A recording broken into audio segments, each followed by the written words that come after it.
மாறிக்கொண்டிருக்கிறது. அதில் இந்தியாவிற்கு தாக்கம் எப்படி இருக்கும்? அதுவும் ஆக்ஸ்போர்ட் பல்கலைக்கழகம் உங்களுக்கு தெரியுங்கன்னா உலகத்தில் மிக பழமையான பல்கலைக்கழகம். நம்முடைய நலந்தா ஹரப்பா இன்னைக்கு இல்லை. ஒரு எக்ஸிஸ்டிங் யூனிவர்சிட்டி பார்த்தீங்கன்னா ஆக்ஸ்போர்ட் இஸ் 1000 years old, 1000 ஆண்டுகள் பழமை வாய்ந்தது. அங்கே போய் படிக்கும்பொழுது ஒரு பெரிய ஒரு உலகத்தை பார்ப்பதற்கு ஒரு வாய்ப்பு. நிறைய நோபல் பிரைஸ் ஜெயிச்சவங்க பாடம் எடுத்திருக்கிறாங்க. பிரிட்டிஷ் பிரைம் மினிஸ்டர்ஸ், முன்னாள் பிரதமர்கள் பாடம் எடுத்திருக்கிறாங்க. பெரிய பெரிய ஆளுமைகள்லாம் ஆக்ஸ்போர்ட் பல்கலைக்கழகத்தில் அவர்கள் துறையில சாதனையெல்லாம் முடிந்த பிறகு பேராசிரியர்களாக பணிபுரிகிறாங்க. எல்லோரையும் பார்ப்பதற்கு ஒரு பெரிய வாய்ப்பு. அதே நேரத்தில் குறிப்பாக நம்முடைய இந்தியாவின் மீது எந்த அளவுக்கு மேற்கத்திய நாடுகள், அது யுனைடெட் கிங்டமாக இருக்கட்டும், அமெரிக்காவாக இருக்கட்டும், வளர்ந்த நாடுகளாக இருக்கட்டும், எந்த அளவுக்கு இந்தியாவின் மீது ஒரு பெரிய ஒரு மரியாதை வைத்திருக்கின்றார்கள் என்பதையும் கண்கூடாக பார்க்க முடிந்தது. இன்னைக்கு இந்தியாவுடைய நிறைய மாடல் ஆக்ஸ்போர்ட் பல்கலைக்கழகத்தில் ஒரு கேஸ் ஸ்டடி எடுத்திருக்கிறாங்க, அதை பற்றி படிக்கிறாங்க. அதையெல்லாம் கூட கொஞ்சம் தூரத்திலிருந்து பார்ப்பதற்கு. அதே நேரத்தில் ஒரு அரசியல் இருக்கும் பொழுது அப்பப்போது நாம கொஞ்சம் ஷேப் பண்ணிக்கணுங்கண்ணா. அதுபோல் இந்த 40 ஆண்டு காலம் வாழ்ந்திருக்கின்றேன். இந்த 3 மாத காலம் என்பது என்ன ஷேப் பண்றதுக்கு ஒரு வாய்ப்பு. நம்முடைய குறை நிறைகளை இன்னும் கொஞ்சம் பெட்டரா பண்றதுக்கு, நம்முடைய பாலிடிக்ஸை இன்னும் கொஞ்சம் நல்லா பண்றதுக்கு, நம்ம இருக்கக்கூடிய சிறு குறைகள் இருந்தால் அதெல்லாம் சரி பண்றதுக்கு ஒரு வாய்ப்பு, நம்மை உள்ள பார்ப்பதற்கு ஒரு வாய்ப்பு. அதனால இந்த 3 மாத காலம் எனக்கு கிடைத்த ஒரு பெரிய பாக்கியமாக கருதுறேங்கன்னா, கட்சி அனுமதி கொடுத்துருக்காங்க. நார்மலா கட்சியில கொடுக்க மாட்டாங்க. அதனால கட்சிக்கு முதல்ல நான் நன்றி கடன் பட்டிருக்கேன். அந்த நேரத்தில் தமிழக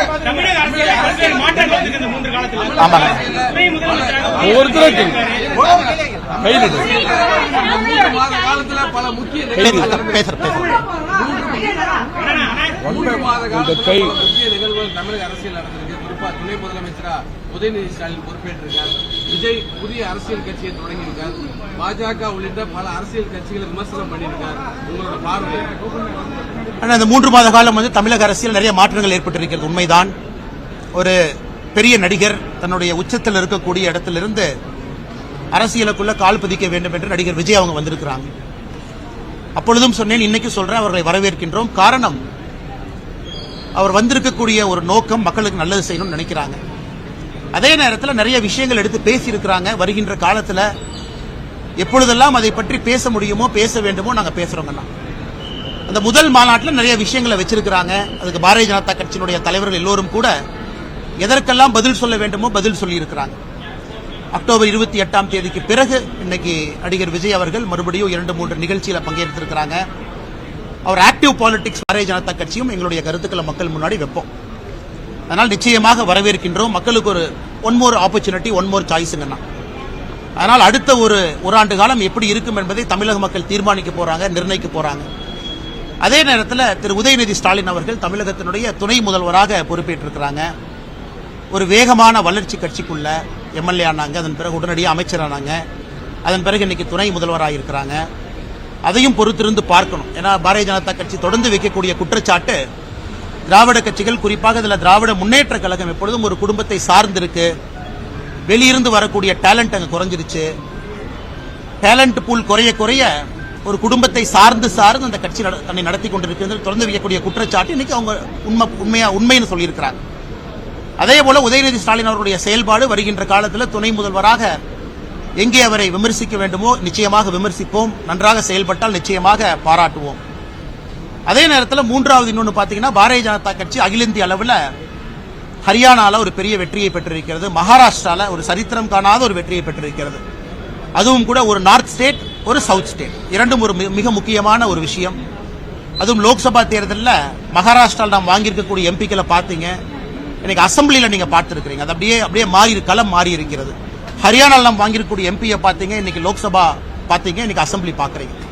இதெல்லாம் கூட இந்திய அளவில் பாரதிய ஜனதா கட்சி இன்னும் வலிமையாக எல்லா மாநிலத்திலும் கூட முதன்மை கட்சியாக இருக்கிறது என்பதை மறுபடியும் ஊர்ஜிதம் செய்திருக்கின்றோம்.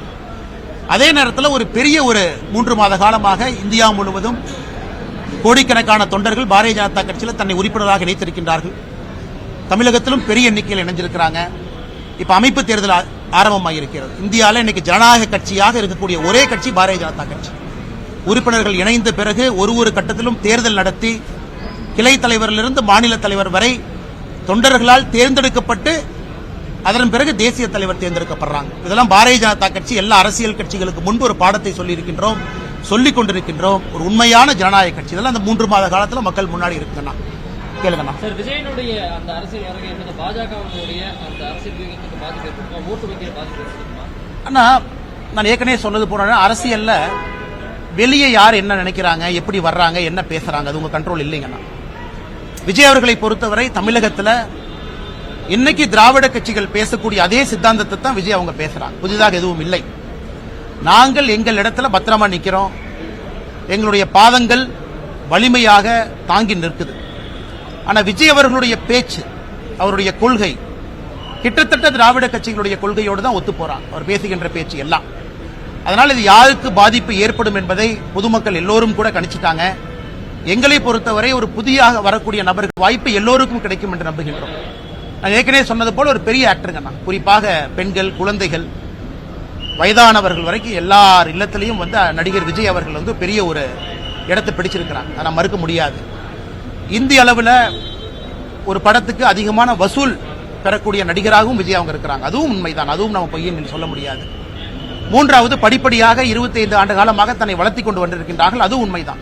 ஆனால் அரசியல் களம் வேறுங்கண்ணா. தினம் இருக்கணும். அக்டோபர் 28க்கு பிறகு விஜய் அவர்கள் எத்தனை முறை வெளியே வந்திருக்கிறாங்க நீங்களே சொல்லுங்கண்ணா.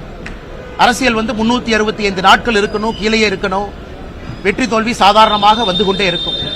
அதனால் இதற்கு விஜய் எப்படி தன்னை ரெடி பண்ணிக்கிட்டு இதுல ஜெயிப்பார் அப்படிங்கிறது அவருக்கு தாங்க நீங்க கேட்கணும். ஆனா எங்களை பொறுத்தவரை எங்களுக்கு யாரின் மீதும் பயம் இல்லை. ஏன்னா இன்னைக்கு திராவிட கட்சிகள் 3ஆக பிரிந்திருப்பதாக நான் பார்க்கின்றேன். தமிழகத்தை பொறுத்தவரை திராவிட கட்சிகளுக்கு இருக்கக்கூடிய ஓட்டு என்பது 3ஆக இன்னைக்கு பிரிஞ்சிருக்கு. பாரதிய ஜனதா கட்சியினுடைய தேசிய வாக்கு என்பது இன்னைக்கு அதிகமாயிட்டு போகுது. அதனால் விஜய் அவர்களை நிச்சயமாக நாங்கள் வரவேற்கின்றோம். ஏன்னா புதியவர்களை நம்ம யாரும் தடுக்க கூடாதுங்கண்ணா. கொள்கை நிறைய விஷயங்கள் சொல்லுவாங்க. சில இடத்துல நிச்சயமா பாரதிய ஜனதா கட்சி எதிர்த்து பேசுவாங்க. அது அரசியல் என்பது நடக்கத்தான் செய்யுங்கண்ணா. அப்பொழுது நாங்கள் காரணம் சொல்ற இடத்துல நாங்க சொல்றோம். விஜய் அவர்களை கேள்வி கேட்கின்ற இடத்துல நாங்கள் கேள்விகள் கேட்கிறோம். அமைச்சர் செந்தில் பாலாஜி கோவைக்கு திரும்ப அமைச்சராக பொறுப்பமைக்கப்படலாம் கருத்து செயல்பாடுகள் இருக்காங்க. நீங்க அவரோட பங்களிப்பு எப்படி பாக்குறீங்க? அரசியல் குற்றச்சாட்டு அரசுக்கு ஏன்னா இது ஒரு இந்திய அரசியல். இன்னைக்கு 2 கட்சிகள் தான் ஒரு வித்தியாசமான பாதையில் பயணிக்கிறாங்க. ஒன்று ஆம் ஆத்மி கட்சி, இன்னொன்று திராவிட முன்னேற்ற கழகம்.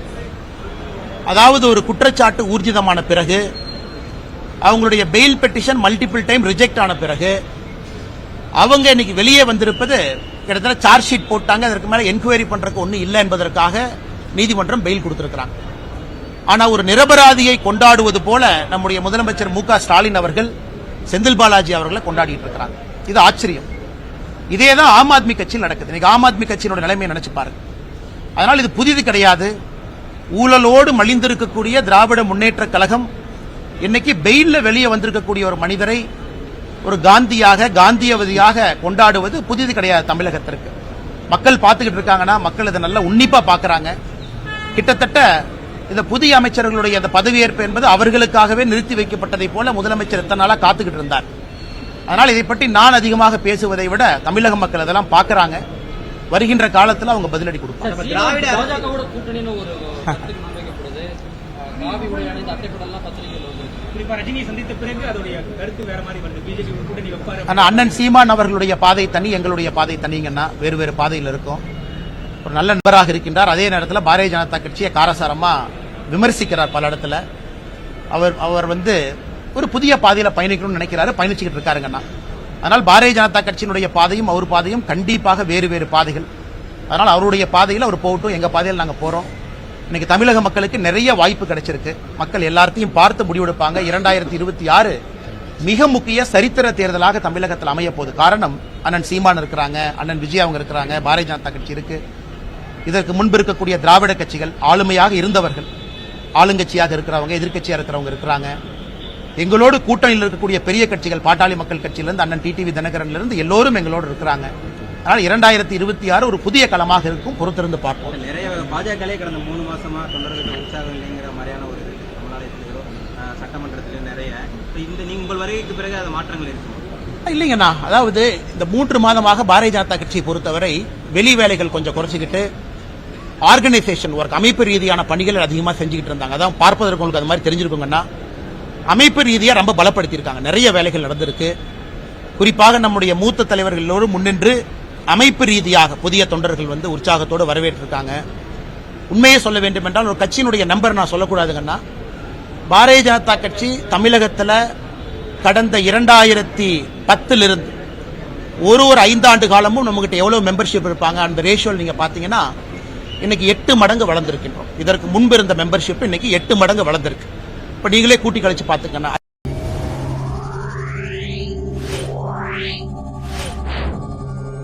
Yeah.